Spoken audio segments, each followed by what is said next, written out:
Saya ini orang Sunda. Orang Sunda itu punya sebuah falsafah sederhana dalam melakukan pengelolaan aset termasuk keuangan. Bahasanya adalah setikmahi lobanyesa. Setikmahi lobanyesa itu dalam manajerial tradisi itu dibuat dalam ruang-ruang sakral. Kalau dalam kegiatan kenduri atau hajatan, maka ada petugas yang duduk di depan, dia menerima tamu, ngajakin orang ngobrol, canda tawa.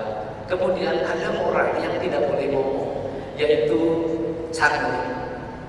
Canoli itu memiliki tugas mengatur alur beras, kemudian ikan, daging, sehingga kebutuhan logistik pada acara kenduri atau hajatan itu bisa terpenuhi. Canoli itu netral, independen, dan tidak bisa diintervensi walaupun satu pemilik hajat. Canoli tidak bisa diatur, ini ada tamu khusus, maka suguhannya harus tidak. Dia tidak, dia punya integritas.